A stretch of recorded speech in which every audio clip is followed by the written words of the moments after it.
Ladies and gentlemen, James Lane here, and in this segment, we're going to talk all about Nancy Pelosi. You know, when she was young, they used to call her Triple D. What's that stand for? Triple D stands for dirty, despicable, and downright dastardly. Ladies and gentlemen, you want to know how far and how deep and how dark the hypocritic left is? We're about to find out when we talk all about what Nancy Pelosi is doing just to hold on to her speakership today.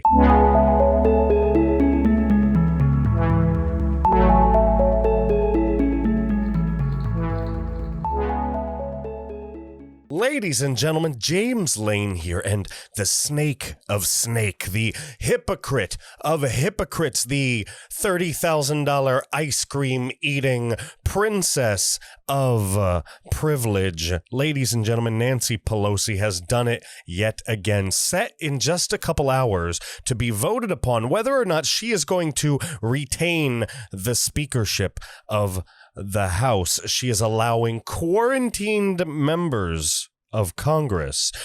That's right, quarantined members, people with the coronavirus, people that they would like to group into a category, if they were on the right, of course, people they would call super spreaders. That's right, ladies and gentlemen, if they were on the right, they would be dirty, downright decrepit, downright despicable, downright dastardly, downright just not human. That's right, ladies and gentlemen. You know how the left is. They don't consider us to be people. But if it serves their own purpose, that's a different story. Ladies and gentlemen, we're looking at an article on Breitbart. Super spreader speakership election. Nancy Pelosi allows Democrats to break quarantine to help secure another term. Folks, I hope, and it could happen with such a different House and all of the hardship, pain, and agony that she put millions of American families through. The hypocritical videos, the her eating ice cream, her in Chinatown, her talking all this crazy crap. I mean, she's 80 plus years old or whatever she is. I think she's 80, something like that. I mean, she could be talking all kinds of nonsense. Who knows? She looks like E.T. Look at her. Anyway, folks, I just want to see a Congress, if they're going to be united around anything today, I want to see them united around kicking Nancy Pelosi to the curb so that maybe, just maybe, we could get something done for the love of Pete. Anyway, let's read this, all right? Nancy Pelosi allows Democrats to break quarantine to help secure another term. This is from Matthew Boyle. It came out today, Sunday, January 3rd, 2021. Let's read. House Speaker Nancy Pelosi is turning the House of Representatives into a potential coronavirus hotspot. Oh, Dr. Fauci, God forbid, allowing Democrats to break quarantine to vote in the speakership election as she faces a tough battle for another term atop the chamber. You ever see Monsters, Inc.? She reminds me of Dean Hardscrabble, the monster that ran the scaring school, who was all super psychotic and crazy and stuff. But at the end of the day, that monster had a nice side. That monster came out, was proven wrong, and turned out to be a good-hearted monster. This monster, ladies and gentlemen, ice runs in her dead veins and cold blood runs through her blackest of black hearts, ladies and gentlemen.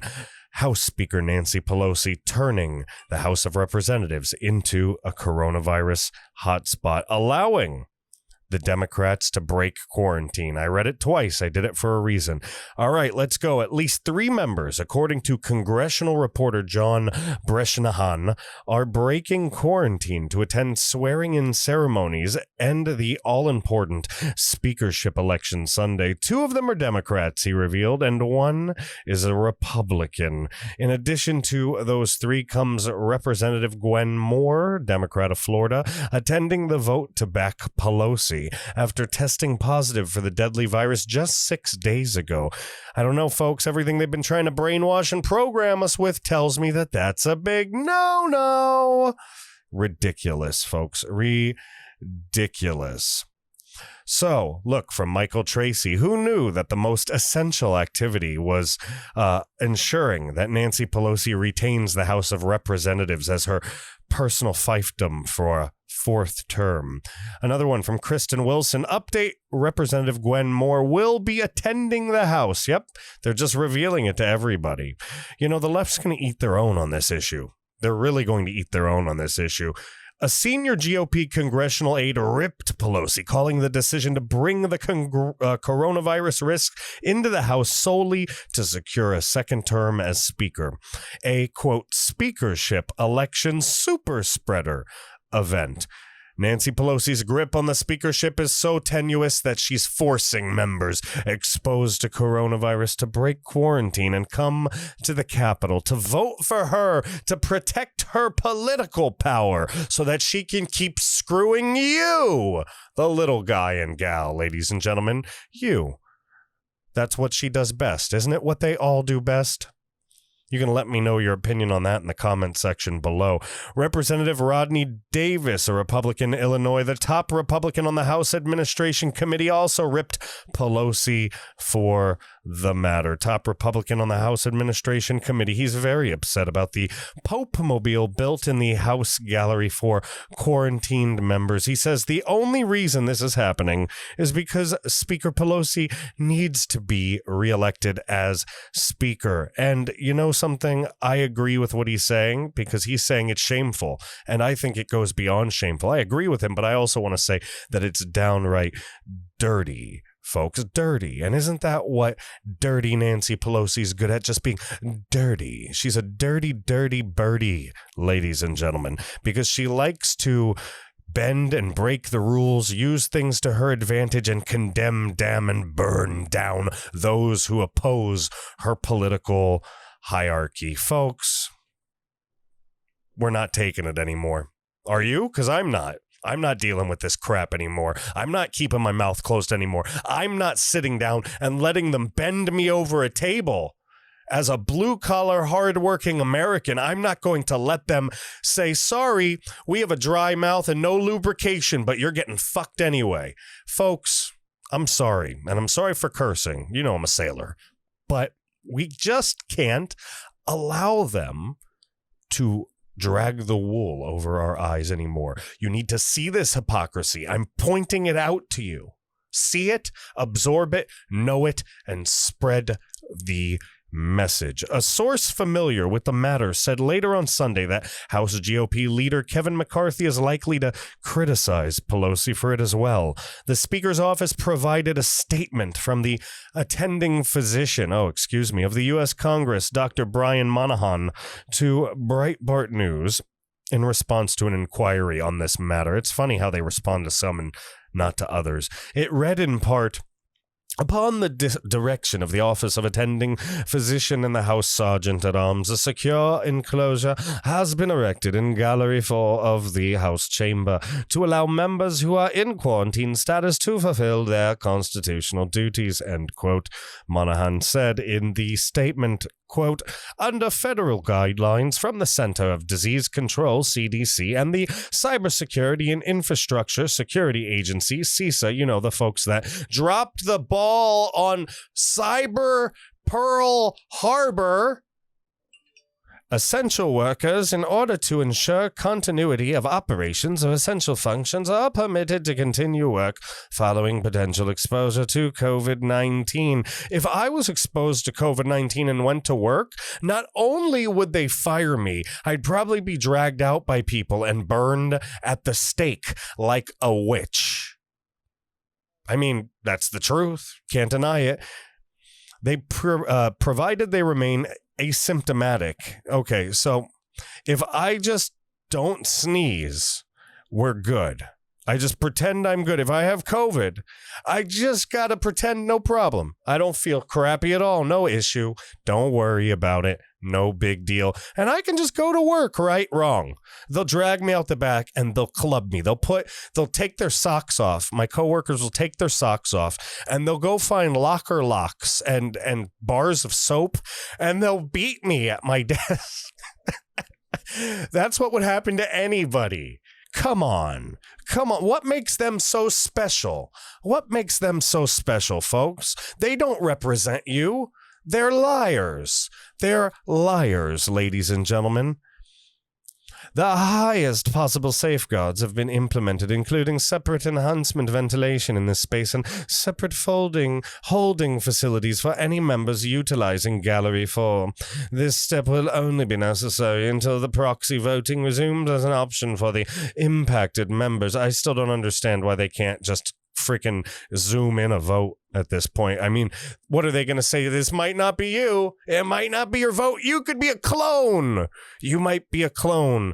Freaking the Republicans might have put a robot in here to vote for Trump. These people are out of their friggin' minds.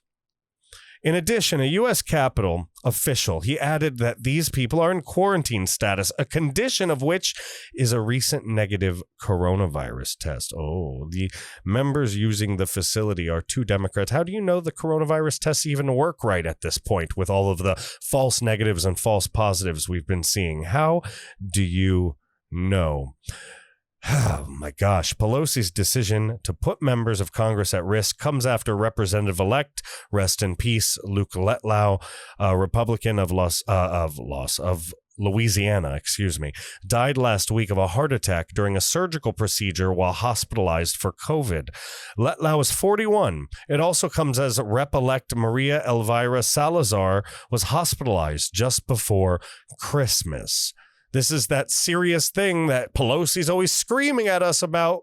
That serious thing that the Democrats want to burn us all down, take our careers away for, destroy us, take our children from us, take our livelihoods from us, take the food out of the mouths of our babies and our grandchildren for. Yet it's cool. If the elite want to do it, they could do whatever they want. We've seen the string of Newsoms out there in the world, the string of de Blasio's dancing on the back of the blue-collar workers as him and his, whatever it is, his wife, I guess you'd want to call it, dance away in Times Square on New Year's. On the backs, like I said, on the backs of you, ladies and gentlemen, right on your back. If there's a knee on anybody's throat this year, and I am ready for the hate mail, ladies and gentlemen, if there's a knee on anybody's throat this year, it's not on George Floyd. It's on conservatives. It's on Americans. It's on patriots. It's on you and me on the right. Ladies and gentlemen, that's a fact. Bring on the hate mail. I don't give a crap. Pelosi faces a tough vote to get reelected as Speaker. She needs to win a majority of those present and voting for a person. She will lose at least some Democrats like Rep. Abigail Spanberger in her bid for reelection. But after Democrats lost a significant amount of seats in the 2020 congressional election, something nobody in establishment media saw coming, just like in 2016 when nobody saw Trump coming, just like now when nobody on the left sees Trump winning, even though I know and you know, wink, it can be our little secret until it's not our little secret and we get some great television watching the left lose their minds. And you know it's going to be good television. You know the memes are going to be hot. They're going to be delicious for a couple weeks. The Democrat majority has been slimmed down. I almost said slimmed down to just a handful of seats, with vacancies like Letlau's seat in northern Louisiana and absences like Salazar, along with some Democrat members who might vote present, therefore not voting for a person. It is unclear on Sunday exactly how many votes Pelosi must secure to win another term as Speaker. I would love to see the radical part of her party. I mean, she's radical enough, but the AOCs and stuff, I'd love to see AOC. And I mean, I could almost predict it. And if I say it and it happens, you got to give me credit. But I could see AOC holding like a secret usurp of power behind the scenes, maybe not securing the speakership, but convincing other Democrats and other left-leaning, socialist-leaning Democrats to abstain or vote against Pelosi as a big FU for basically screwing them. So, I mean, you saw what the Democrats did. They befriended the Antifa people, the Black Lives Matter people. They supported the far leftists. They did everything they could to get them in for Biden. And then when it was all said and done, they just kicked them to the curb. They shit-canned them. We saw it. You saw it.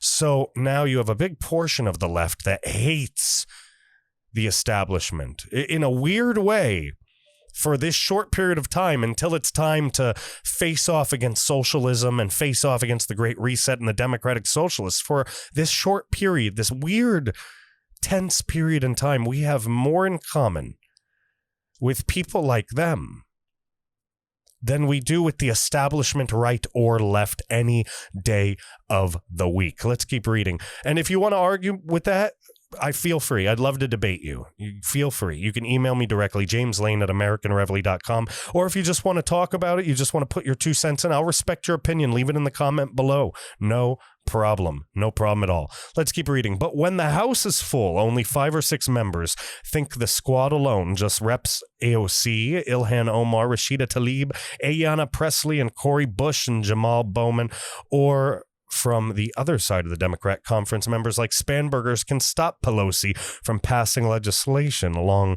party lines alone by banding together to vote against a bill or rule. Similar logic applies to the speakership vote, folks. If the Democrats and the factions of the Democrats have not learned by now that they can't trust the establishment, just as we have learned that we can't trust the establishment, then they are lost forever, even further lost than we thought possible. Folks, whatever is going to happen, it's going to happen pretty soon, in the next couple hours, and we're going to find out exactly where everybody stands. And I just hope that we can all get a little bit of satisfaction and watch that witch get taken off of her broomstick once and for all. Is it likely to happen? No. But whatever will happen, it's definitely going to be interesting. So, folks, let me know what you think. Like I said, jameslane@americanreveille.com. You can leave it in the comment section below as well.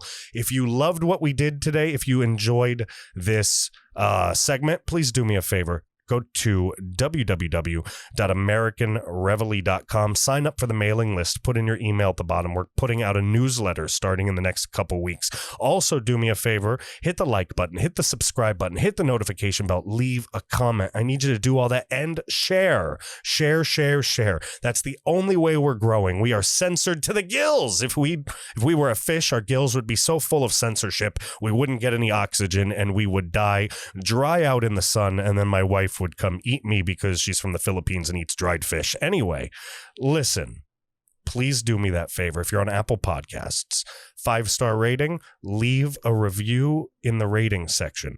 If you do that and you like what we're doing, you subscribe to what we're doing, it brings us up the Apple ratings. More patriots like yourself get to see what we're doing. They get to become part of the American Reveille movement. They get to be filled with all of this knowledge, given the tools they need to fight back and wake up their fellow patriots, folks. The more people standing shoulder to shoulder in this fight, ladies and gentlemen, the better we are. Folks, one last thing. If you really want to help out, if you enjoy what we're doing, if you want to see the American Reveille grow into a nationwide movement, a large operation where we can have an effect on the good of this country, if you would like to see more of this bald head and this fat face floating around, folks, do me a favor. Head over to www.americanreveille.com. That's REVEILLE. And you can donate. Hit the donation tab. You can give $1, $10, $1,000, anything you'd like. Anything you'd like. It all helps. It gets reinvested into the American Reveille. Not a dime ever goes into my pocket. No cheeseburger goes in my belly. No shoes on my feet, folks. It all gets put into the American Reveille so we can spread the good word, folks. You can also give Bitcoin on there. I have one of those barcodes. Now, it's not required. Remember that. I love you guys. I want you guys here. I want you to know what we're doing. I want you to be involved in what we're doing. I want you to be part of this movement. So participate. That's all I require of you. That's all I ask of you. Share this podcast. Share what we're doing. Talk about what we're doing. Let your friends know, your neighbors know, your family know, your parents, your children, everybody know about the American Reveille, ladies and gentlemen, because we are going to take the nation by storm. Folks, thank you so much for listening. Thank you so much. We will prevail. You, me, the rest of us. We are going to hard charge and blast the left, ladies and gentlemen. Our First Amendment is so much more powerful than anything they could ever imagine physically, folks. I can't wait to see what happens tonight, and I look forward to the good news January 6th. Bye.